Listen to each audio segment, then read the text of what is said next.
The polished wood of the witness stand gleamed under the harsh courtroom lights, but it was no match for the triumphant smirk on Sofia Navarro's face. Heavily pregnant, her hand resting possessively on her swollen belly, she glanced from her lover Marcus Thorne to his wife, Dr. Evelyn Reed. The smirk was a weapon meant to convey victory, ownership, and ruin. Everyone in the room saw it. They saw Marcus's strained pride and Sophia's blatant triumph. But then they saw Evelyn. She wasn't crying. She wasn't screaming. She was smiling. A calm, serene, almost unnerving smile. A smile that held a secret so devastating it would shatter every smirk, every lie, and every life in that room. What did she know that they didn't? The answer lay not in a confession, but in a simple clinical vial of blood and the irrefutable truth of science. The life Dr. Evelyn Reed and Marcus Thorne had built was a masterpiece of modern architecture, much like the award-winning skyscrapers Marcus designed. From their sprawling penthouse on the 57th floor, overlooking Chicago's Millennium Park, their existence seemed flawless. The floor-to-ceiling windows reflected a world of charity galas, exclusive art auctions, and winters in Aspen. Evelyn, a respected pediatric geneticist at Northwestern Memorial Hospital, was the quiet intellectual force to Marcus's charismatic public-facing ambition. They were the city's golden couple, their union a seemingly perfect merger of intellect and influence. For 12 years, the facade held strong.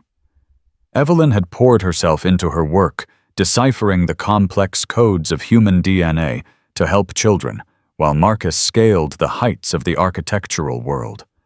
She had celebrated his every win, hosted dinners for his potential clients, and tolerated his increasingly frequent business trips.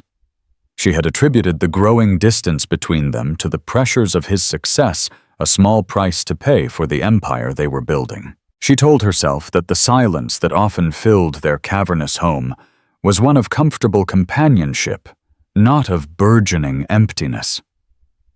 The first crack appeared not with a bang, but with the soft chime of a text message.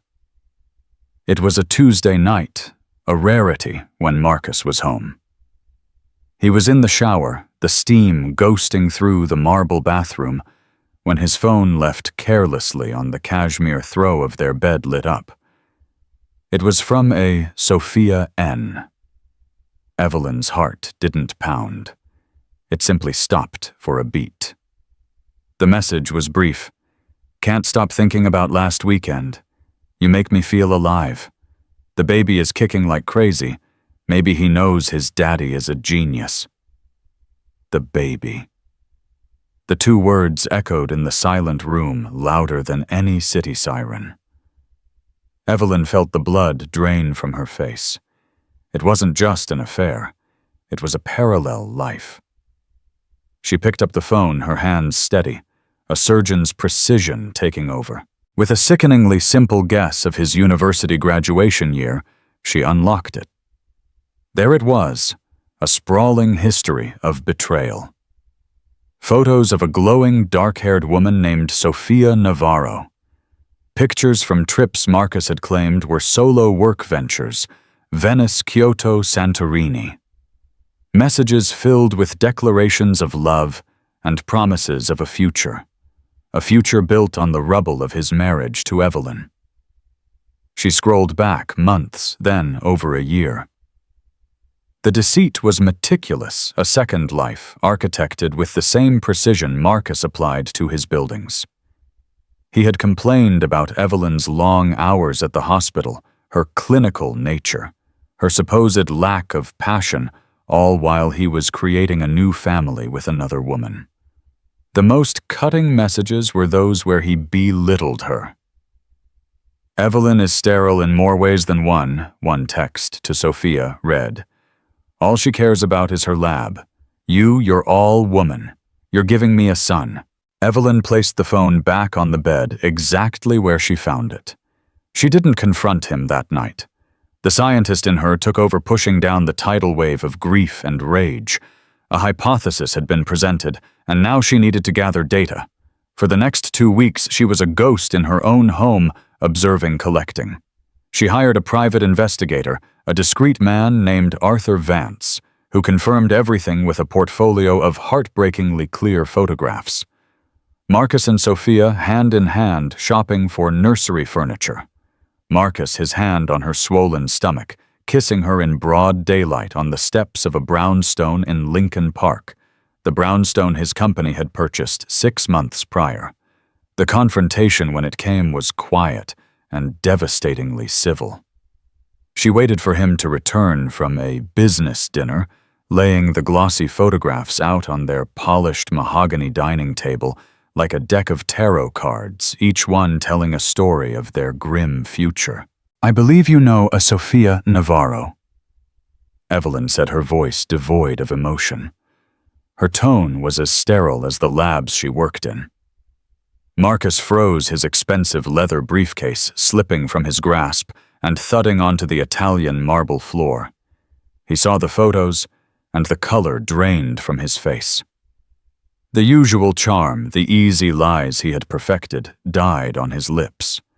He cycled through a Rolodex of reactions, shock denial, then a pivot to blustering indignation. "Evelyn, this is a misunderstanding. She's a colleague's niece. I'm mentoring her." "Are you mentoring her through her pregnancy, Marcus?" Evelyn asked, her gaze unwavering. "Are you planning to co-mentor the baby as well? Your son—" The word son hit him like a physical blow. His shoulders slumped. The architect of 100 lies had run out of blueprints. He tried a different tactic, contrition. He begged, he pleaded, he spoke of a terrible mistake, a moment of weakness that had spiraled. He blamed the pressure of work, their lack of connection, Evelyn's emotional distance. He tried to gaslight her, twisting their history, until she was the one responsible for his straying. Evelyn listened patiently, her expression unreadable. When he had finally exhausted himself, his pleas hanging in the air like dust motes, she slid a crisp manila envelope across the table. "My lawyer Anya Sharma has already filed these," she said calmly. "You'll be served tomorrow. I want half of everything, Marcus, and I want you out of this house by the end of the week." His contrition vanished, replaced by a flash of the arrogant fury she now recognized as his true nature. "You can't be serious, Half. After you drove me to this, and Sophia. She's pregnant with my child, my heir. The courts will see that. They'll see you for the cold, vindictive woman you are." Evelyn stood up, her posture perfect, her gaze clear. "Then I suppose we'll see each other in court," she replied, turning her back on him and the life they had built. As she walked towards her bedroom, a strange sense of calm settled over her. The grief was a deep, cold ocean inside her, but on the surface her mind was already working, analyzing variables, formulating a new hypothesis. Marcus thought the baby was his ultimate weapon. He had no idea that Evelyn was a master of genetics, and in her world the truth was always written in the blood. The divorce proceedings of Thorne versus Reed were slated to be a bloodbath. Marcus, true to his word, had come out swinging. His lawyer, Robert Davies, was a notorious bulldog known for shredding spouses on the stand. Their strategy was clear from the first filing, paint Evelyn as a frigid, career-obsessed woman whose emotional neglect had forced a red-blooded man like Marcus Thorne into the arms of a more loving, fertile partner. They were positioning Sophia's pregnancy not as a consequence of infidelity, but as Marcus's desperate, understandable pursuit of a family. A family Evelyn had denied him. The first day in family court was a spectacle. The room was sterile and imposing, the air thick with the ghosts of 1,000 other fractured families. Marcus sat beside Davies, his jaw tight, his suit impeccably tailored. He looked every bit the wronged tycoon, and a few rows behind them sat Sophia Navarro. She was a masterpiece of calculated vulnerability. Dressed in a soft, cream-colored maternity dress that accentuated her pronounced baby bump, she looked ethereal and maternal. But there was nothing soft about the look in her eyes. When Evelyn walked in with her lawyer, Anya Sharma, Sophia's gaze locked onto her. A slow, deliberate smirk spread across her perfectly made-up face. It was a look of pure, unadulterated triumph. It said, "I won. I have his child, his future. You are the past." Anya Sharma, a sharp woman with a mind like a steel trap, squeezed Evelyn's arm. "Don't look at her. Look at the judge. She's the only one who matters." But Evelyn did look. She met Sophia's smug gaze, and to the astonishment of Anya Marcus and anyone else watching, she smiled. It wasn't a pained grimace or a forced show of bravery. It was a small, genuine smile. It was calm, serene, and utterly incongruous with the situation. It was the smile of a person holding a winning hand in a high-stakes poker game, and it instantly unsettled Sophia. Her smirk faltered for a fraction of a second. The proceedings began. Davies laid out their case. He spoke of Marcus's desire for a family, insinuating that Evelyn had refused to have children to protect her career. He portrayed Marcus as a man prepared to do the right thing to support his unborn child and the woman carrying him. He argued that Marcus's vast fortune, which he claimed was built solely through his own genius, should be protected for his new family. The marital assets, he argued, should not be split 50-50, as Evelyn was demanding. A smaller, fair settlement would suffice for a childless woman with her own successful career. Mr. Thorne did not enter this new relationship lightly, Davies boomed, gesturing towards Sophia. He found solace, he found warmth, and he found the promise of a legacy Dr. Reed was unwilling to provide. Sophia dabbed at a single perfect tear, her hand never leaving her belly. The performance was flawless. When it was Anya Sharma's turn, she was methodical and precise. She presented the evidence from the private investigator, the purchased brownstone, the lavish gifts, the timeline of the affair that proved it was not a moment of weakness, but a long-term calculated deception. She detailed how Marcus had used shared marital funds to finance his double life. Mr. Thorne is not a victim of a cold marriage, Anya stated, her voice cutting through the courtroom. He is the architect of a profound betrayal.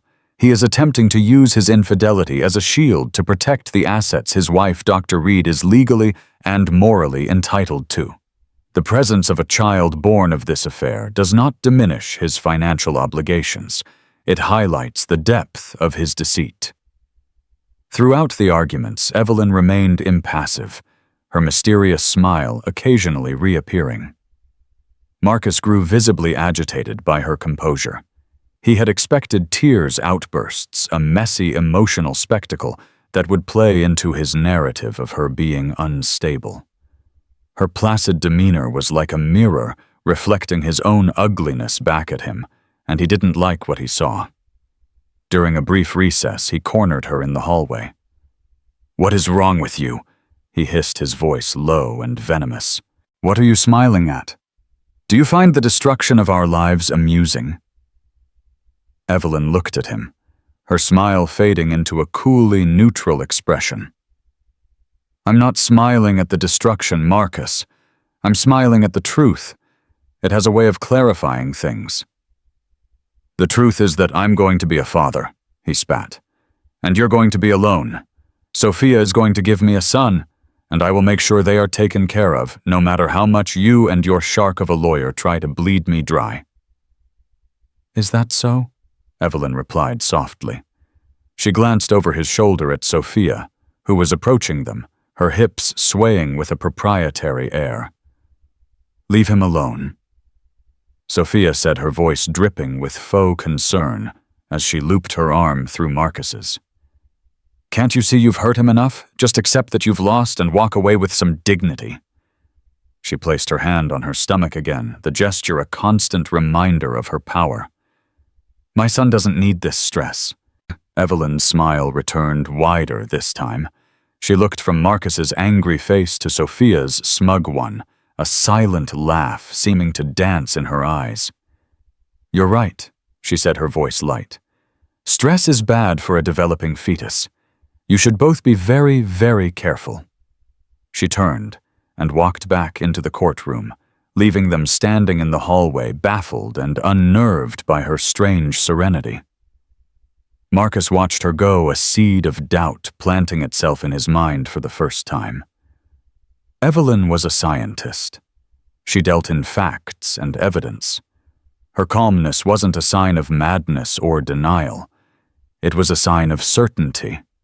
But certain of what? He pushed the thought away, clinging to the one tangible fact he had the baby. The baby was his trump card, his redemption, his future. And it was the one thing he was sure Evelyn could never take away from him. The weeks between court hearings crawled by thick with tension and the exchange of legal fire. Marcus's legal team inundated Anya Sharma's office with paperwork motions to protect his assets and depositions designed to harass and intimidate. They requested Evelyn's work schedule's research grants and personal emails, searching for any ammunition they could use to paint her as an absent, uncaring wife.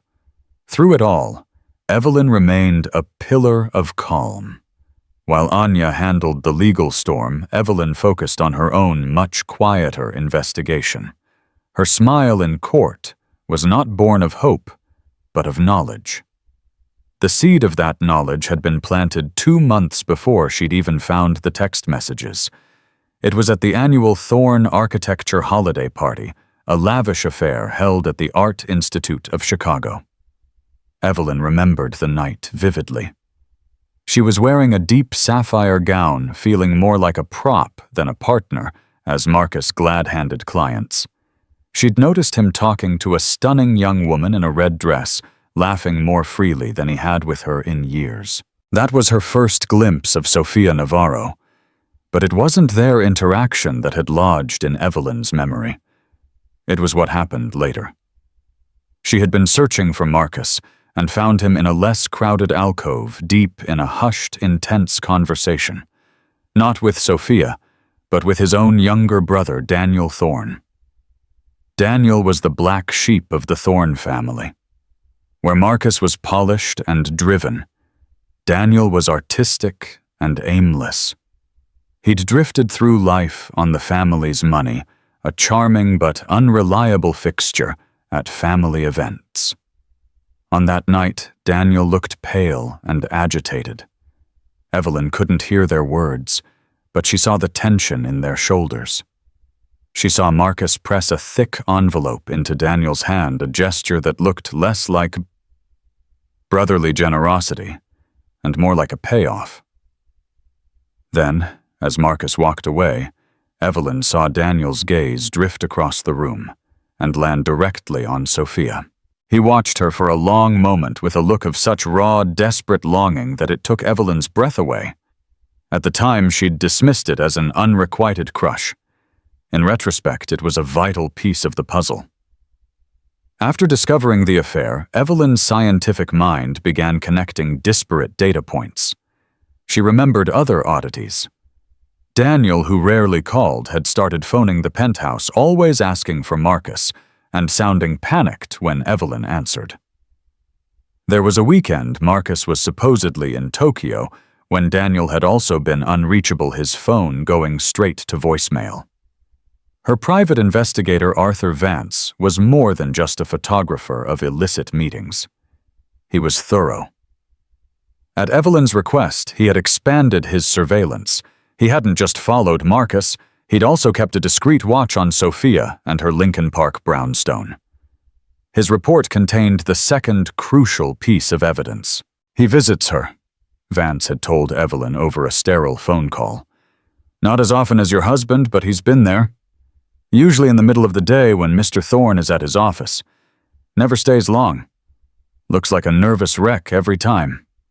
The he was Daniel Thorne. This was the core of Evelyn's hypothesis. Sophia was not just involved with Marcus. She was playing a far more dangerous game. Whether Daniel was a willing participant or another victim, Evelyn wasn't sure. But she suspected the child, the linchpin of Marcus and Sophia's entire legal and emotional strategy, might not be the heir to the Thorne architectural empire after all. It might belong to the brother with no prospects and a trust fund he was quickly burning through. The challenge was proving it.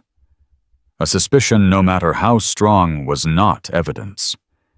She couldn't very well accuse her brother-in-law of fathering her husband's mistress's child without irrefutable proof. It would sound like the desperate, vindictive fantasy of a woman scorned exactly the narrative Marcus was trying to create. She needed something concrete.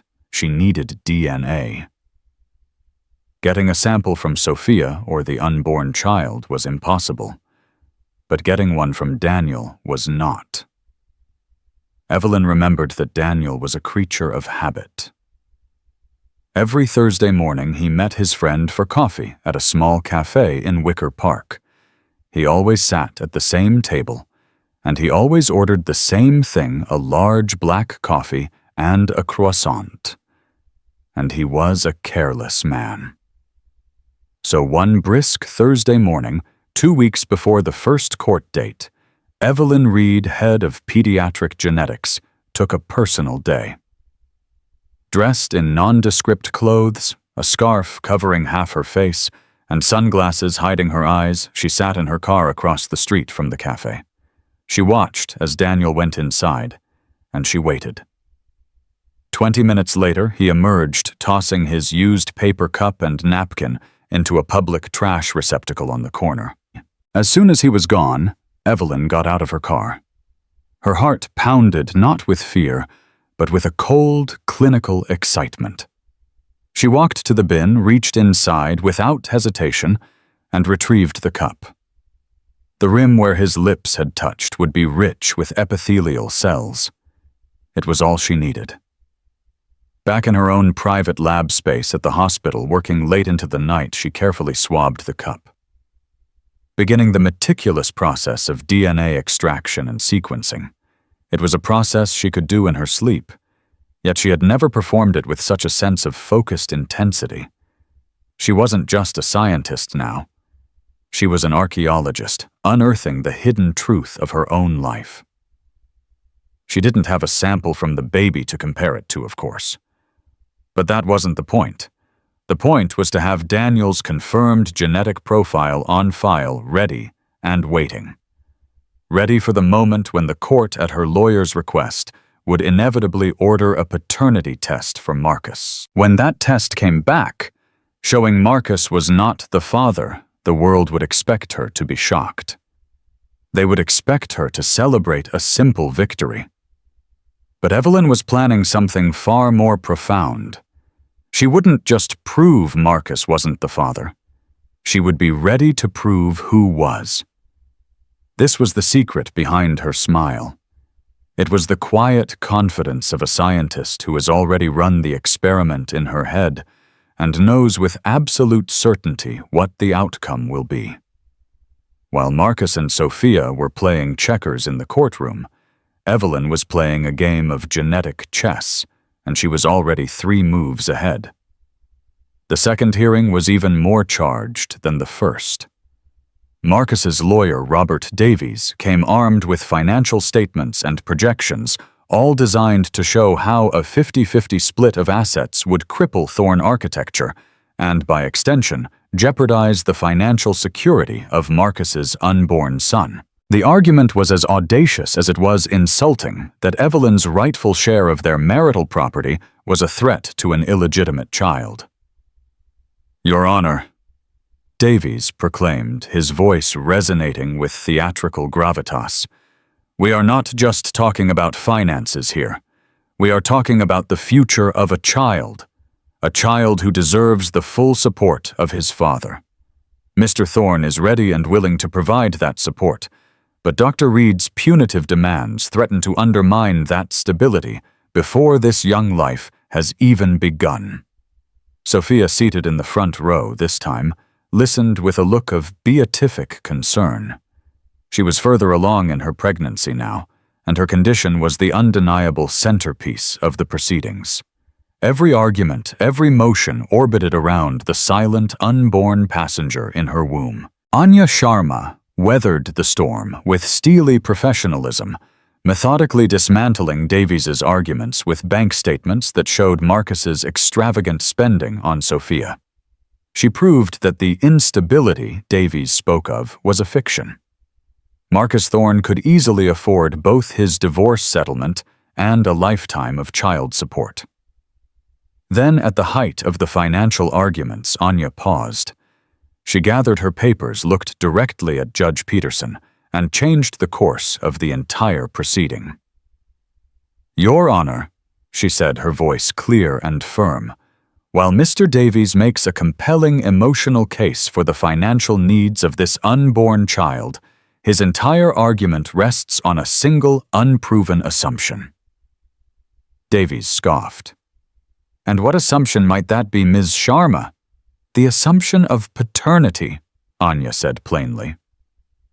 The courtroom went silent. Marcus shot to his feet. "What did you say? That is outrageous." Judge Peterson banged her gavel. "Mr. Thorne, sit down. Sharma, explain yourself." "Your Honor." Anya continued her composure, a stark contrast to Marcus's sputtering rage. "My client, Dr. Reed, is being asked to sacrifice a significant portion of her legal settlement to provide for a child that her husband fathered out of wedlock. The financial implications are immense, dictating everything from asset division to potential alimony modifications. Given the gravity of these claims, and the significant financial burden being placed upon the marital estate, we believe it is not only reasonable, but legally necessary to confirm paternity before any further decisions are made." Sophia gasped, a hand flying to her chest in a theatrical display of shock and hurt. "How dare she?" she whispered loudly enough for the entire room to hear. "She's trying to deny my son his birthright." Davies was on his feet again. "Objection. Your Honor, this is a disgusting and baseless tactic. It is a desperate, malicious attempt by Dr. Reed to harass and humiliate Ms. Navarro and my client. Mr. Thorne has never once questioned that he is the father of this child. This is nothing more than a vindictive sideshow." Judge Peterson looked from the furious face of Marcus Thorne to the cool, unreadable expression of Evelyn Reed. Evelyn hadn't flinched. She simply watched the proceedings, her serene smile once again gracing her lips. The judge, a woman who had seen every trick in the book, sensed this was more than just a spiteful maneuver. "Ms. Sharma," the judge said, her voice cutting through the noise, "are you formally filing a motion?" "Yes, Your Honor," Anya replied, sliding a prepared document across her desk. "We are formally requesting a court-ordered, legally binding prenatal paternity test. We believe that the truth of the child's parentage is the single most important fact in this case, and it must be established before we can proceed." The air crackled with tension. A court-ordered DNA test was a serious escalation. It moved the battle from the realm of finance and emotion into the cold, hard world of science. Davies leaned in to confer with Marcus, their whispers frantic. Marcus was shaking his head, his face a mask of fury. Sophia looked for the very first time genuinely panicked. The smug confidence had evaporated, replaced by a flicker of pure fear in her eyes. "Your Honor." Davies argued, his voice losing some of its earlier bluster. "A prenatal test carries risks. It is an invasive procedure. My client and Ms. Navarro should not be forced to endanger their child's health to satisfy Dr. Reed's paranoid fantasies." Anya was ready for this. Your Honor, a non-invasive prenatal paternity test, or NIPP, requires only a simple blood draw from the mother and a cheek swab from the potential father. It is perfectly safe for both mother and child after the 7th week of pregnancy. Ms. Navarro is well past that point. There is no medical risk. She paused, letting the words sink in. The only risk is to a lie. Judge Peterson peered over her glasses at Marcus and Sophia. Mr. Thorne, Ms. Navarro, if you are as certain of the child's paternity as you claim, this test will only serve to solidify your position. It will remove all doubt and allow us to move forward with a clear understanding of the facts. An objection to a simple risk-free test seems curious. Marcus was trapped. To continue objecting would make him look like he had something to hide. His entire case was built on the foundation of this child being his. He had to show absolute confidence. He straightened his tie. His jaw clenched. Fine, he said through gritted teeth. We have nothing to hide. We'll do the test. We'll do it, and we'll prove what a vile, desperate person she is. Judge Peterson nodded, her face impassive. Very well. The motion is granted. I am ordering a NIPP test to be administered by a court-approved neutral laboratory. The results are to be delivered directly to this court under seal. All other matters are tabled until we have received them. She banged her gavel. This court is in recess. The sound echoed through the room like a gunshot. Sophia looked as though she might faint. Marcus grabbed her arm, his fingers digging into her skin, and hurried her out of the courtroom, his face thunderous. Anya turned to Evelyn, a look of immense respect in her eyes. That was a hell of a gamble, Evelyn. I hope you're right. Evelyn finally let out a slow breath, her smile unwavering. It's not a gamble when you've already seen the results, she said softly. All we have to do now is wait for everyone else to catch up. The court order for the DNA test sent a shockwave through the fragile alliance of Marcus Thorne and Sophia Navarro. Their confidence, once an impenetrable fortress, began to crumble brick by brick. The 2 weeks they had to wait for the results were not a period of calm certainty, but a slow, agonizing descent into paranoia and suspicion. The Lincoln Park brownstone, once their love nest, became a pressure cooker. Marcus, who had always seen Sophia as a symbol of his virility and freedom, now looked at her with narrowed eyes. Evelyn's serene confidence had deeply unsettled him. Why would she push for a test she was certain to lose unless she knew something he didn't? This is your fault, he accused her one evening, pacing the length of their expensive Persian rug. You must have done something, said something to make her suspicious.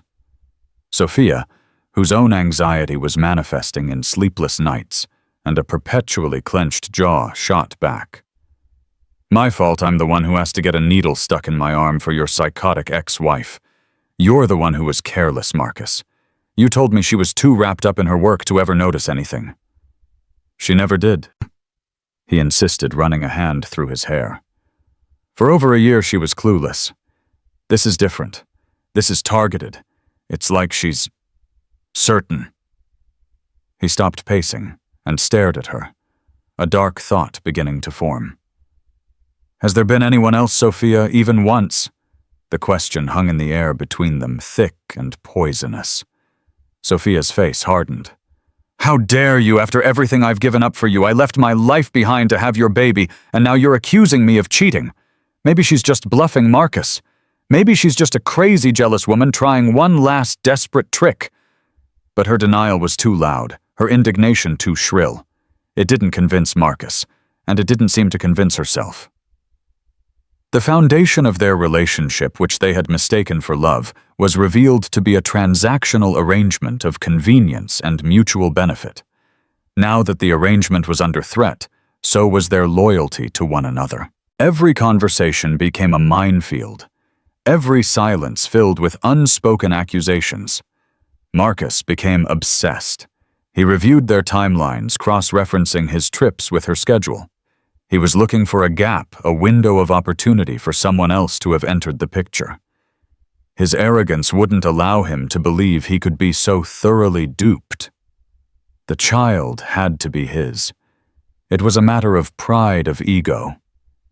To be proven a cuckold would be a humiliation far worse than any financial loss in the divorce. Meanwhile, a different kind of drama was playing out for Daniel Thorne. Anya Sharma, on Evelyn's instruction, had served him with a subpoena. It didn't accuse him of anything. It simply listed him as a person of interest with potential knowledge relevant to the Thorne divorce case, compelling him to be present at the next hearing where the DNA results would be revealed. The legal document sent the already nervy Daniel into a full-blown panic. He called Marcus, his voice trembling. "What is this? Why am I being dragged into your messy divorce? I don't know anything." Marcus, already on edge, was dismissive. "It's just a tactic from Evelyn's lawyer. She's trying to rattle the family. Don't worry about it. Just show up and say you know nothing." But Daniel couldn't shake the terror. He knew exactly what he knew. He tried to call Sophia, but she, under strict instructions from Marcus not to do anything that looked suspicious, ignored his calls. Isolated and terrified, Daniel did the one thing he could think of. He went to see Evelyn. He found her leaving the hospital late one evening. He practically ambushed her in the parking garage, his face pale and clammy under the fluorescent lights. "Evelyn, please," he stammered, blocking her path to her car. "You have to call this off. The subpoena. I don't know what you think I know, but you're making a mistake." Evelyn looked at the frantic man before her, a man she had once considered family. She felt a flicker of pity, but it was quickly extinguished by the cold resolve that had guided her for months. "A mistake, Daniel?" she asked, her voice calm and even. "I don't make mistakes. Not in my work, and not in this. I'm a geneticist. I trade in certainty." His eyes widened with terror. He understood. She wasn't just guessing. "What do you want?" he whispered, his shoulders slumping in defeat. "Money. I can get you money." Evelyn's expression was one of profound disappointment. "This was never about money, Daniel. It's about the truth. Marcus built his life on lies, and he used you, and he used Sophia, and he tried to use me. All I want is for the truth to have its day in court." "You're going to destroy him," Daniel said, his voice cracking. "You're going to destroy all of us." "You all destroyed yourselves long before I got involved," Evelyn replied, her voice softening slightly. "You just haven't been handed the bill yet. I'll see you in court, Daniel." She stepped around him, got into her car, and drove away, leaving him trembling under the cold, humming lights of the empty garage. He finally understood that Evelyn Reed was not a victim to be pitied. She was a force of nature, and the storm was about to break. He and Sophia and Marcus had lit the fuse, and now they could only stand and watch the explosion they had created. The day the DNA results were to be read felt like the final act of a Greek tragedy. The courtroom was packed, a murmur of anticipation rippling through the attendees. Every player was in their place. Marcus sat stiffly beside his lawyer, his face a stoic mask that failed to hide the frantic energy in his eyes. Sophia was beside him, her face pale and drawn. The confident smirk she had worn at the first hearing was a distant memory replaced by a look of sheer dread. In the back of the courtroom, subpoenaed and cornered, sat Daniel Thorne, looking small and defeated, as if the weight of the ceiling rested on his shoulders alone. And then there was Evelyn. She walked in with Anya Sharma radiating the same unnerving calm she had from the beginning. She wore a simple, elegant navy blue dress. She looked not like a woman on the verge of victory or defeat, but like a scientist, about to observe the predictable conclusion of a meticulously planned experiment. Her smile was gone, replaced by an expression of quiet, focused intensity. Judge Peterson entered, and a hush fell over the room. She held a single sealed manila envelope in her hand. "We are here today to review the results of the court-ordered paternity test in the matter of Thorne versus Reed," she announced, her voice resonating with authority. "The lab has delivered the findings directly to me. I will now open the envelope and read the conclusion into the official record." The sound of her tearing the seal was unnaturally loud in the dead, silent room. Marcus held his breath. Sophia squeezed her eyes shut. Daniel seemed to shrink further into his seat. Judge Peterson unfolded the document, her eyes scanning the page. Her expression remained neutral, betraying nothing. The silence stretched for an eternity. "The report analyzes the genetic markers of the fetus based on the maternal blood sample from Ms. Sophia Navarro and compares them to the sample provided by the alleged father, Mr. Marcus Thorne," the judge read slowly and clearly. She paused, looking over her glasses at Marcus. "According to this legally certified document," she continued, her voice leaving no room for ambiguity, "the probability of paternity for Marcus Thorne." Another torturous pause. Marcus leaned forward, his hands gripping the edge of the table. "Is 0%. The words detonated in the silent courtroom. A collective gasp went through the gallery. Sophia let out a choked sob, her carefully constructed world imploding in a single sentence. Marcus shot to his feet, his face a mottled canvas of shock, rage, and utter disbelief. "What? That's impossible. The lab made a mistake. It's wrong. Rerun the test." "Mr. Thorne, sit down," Judge Peterson commanded, her voice sharp as steel.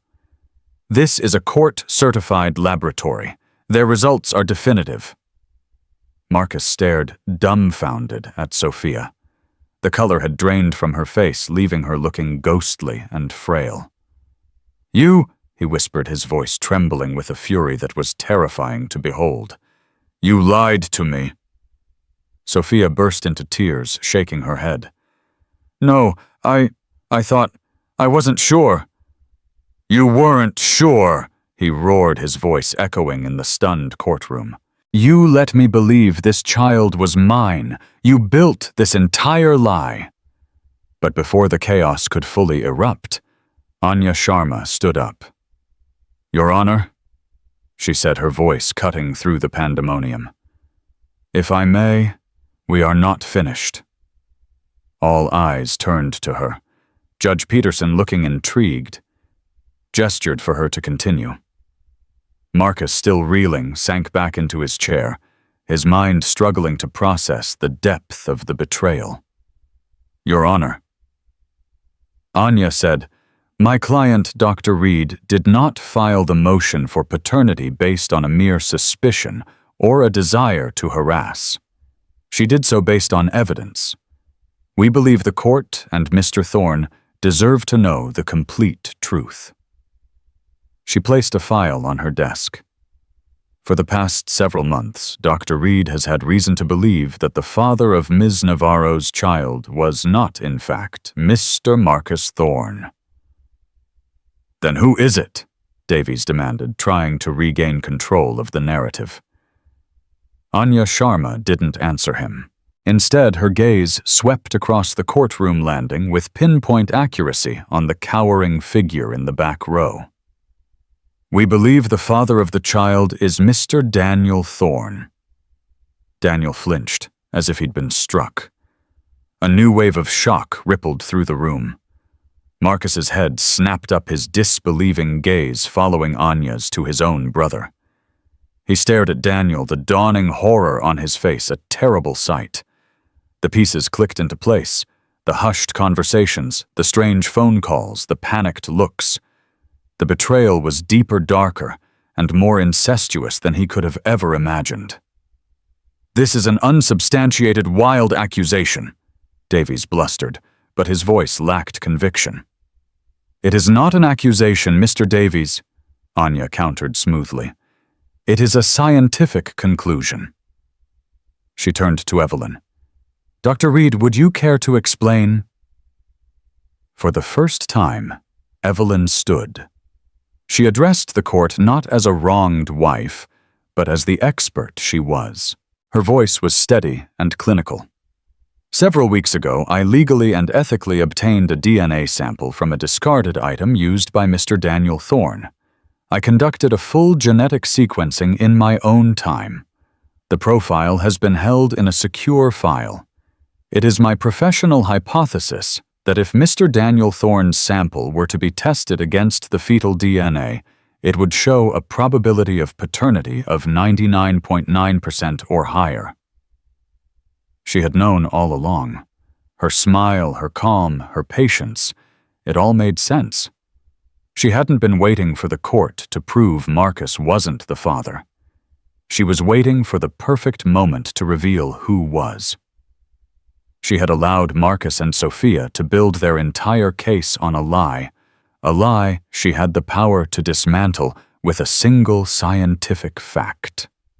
The sealed envelope had exposed the first truth. But Evelyn Reed had just exposed the whole sordid, rotten reality. The smirk was gone. The lies were gone. All that remained was the wreckage. The courtroom was in an uproar. Judge Peterson slammed her gavel repeatedly, her face a thunderous mask of judicial fury demanding order. Marcus Thorne looked as if he had been turned to stone, his gaze fixed on his brother.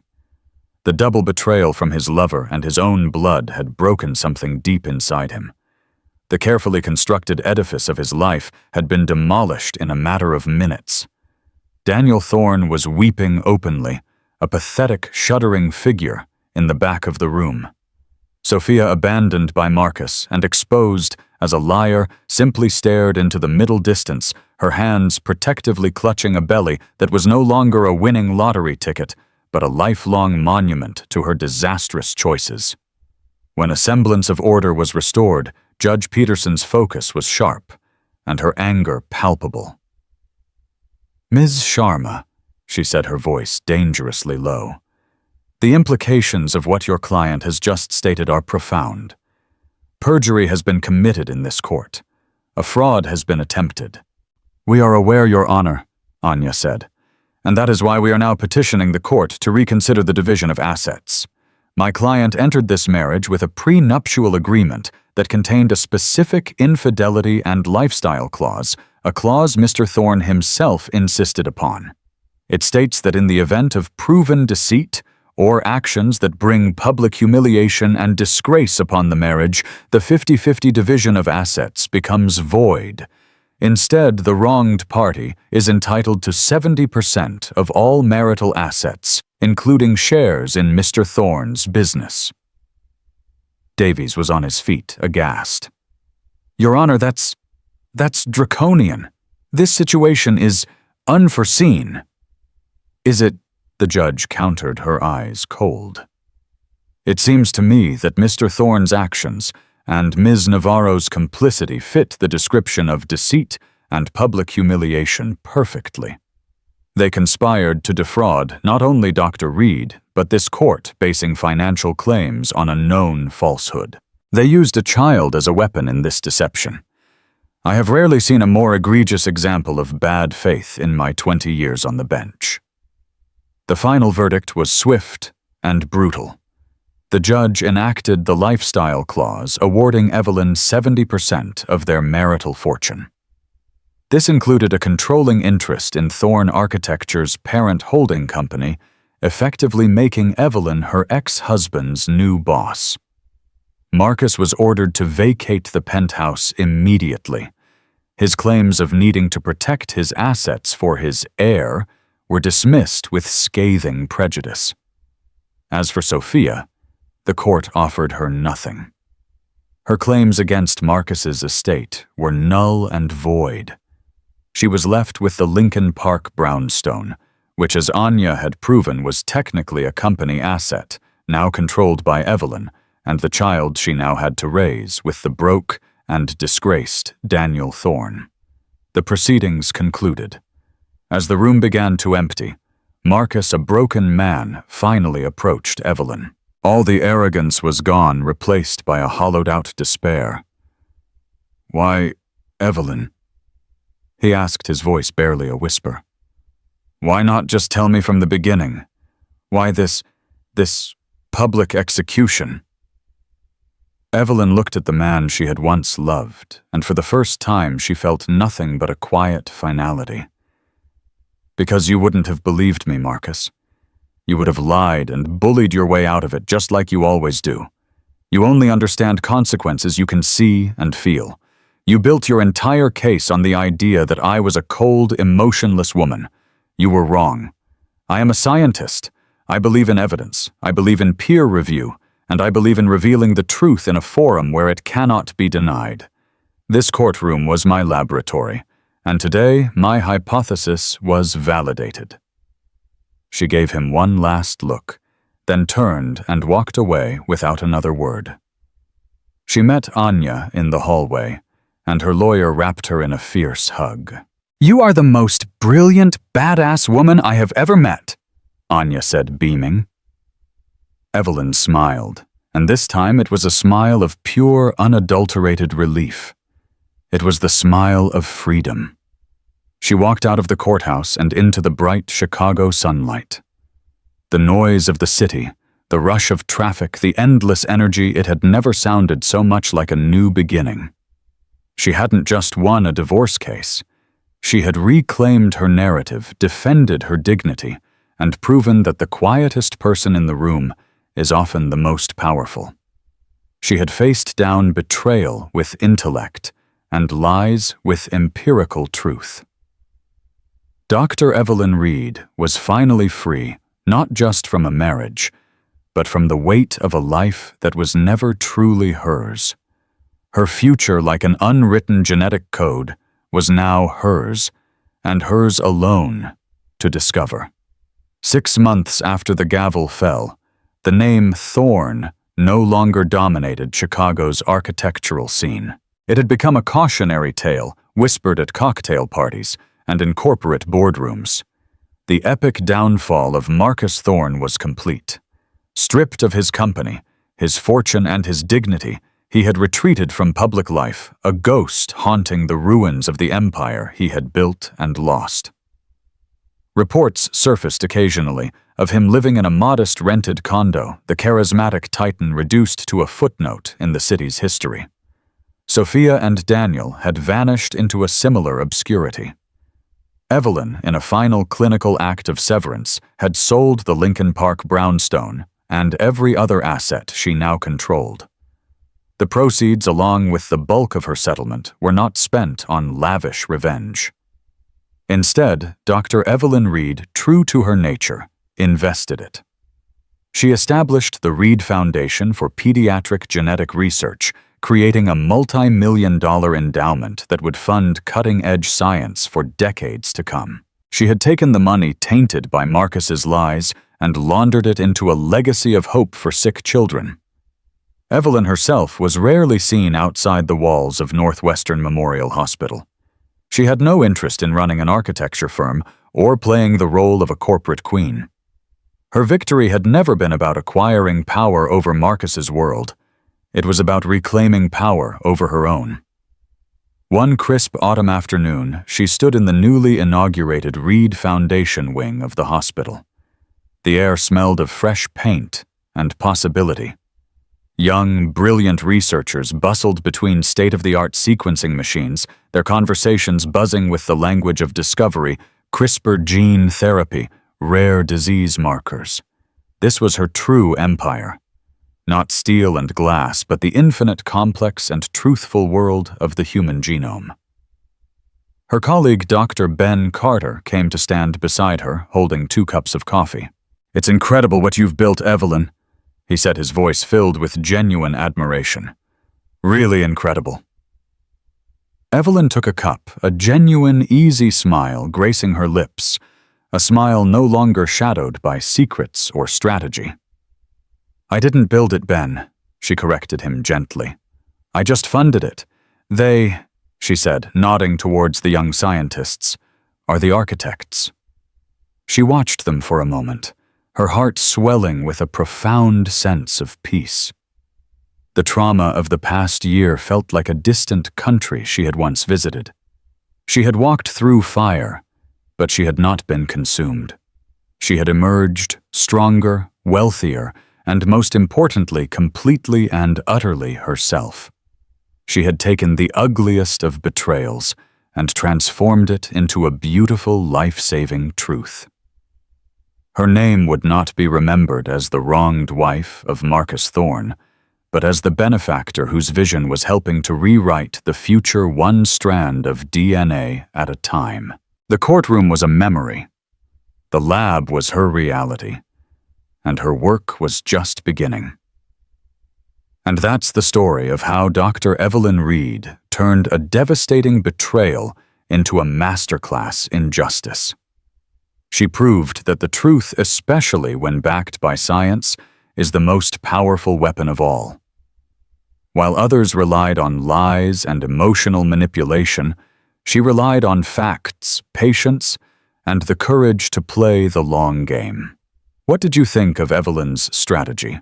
Was it cold-hearted revenge or a brilliant act of self-preservation? Let me know your thoughts in the comments below.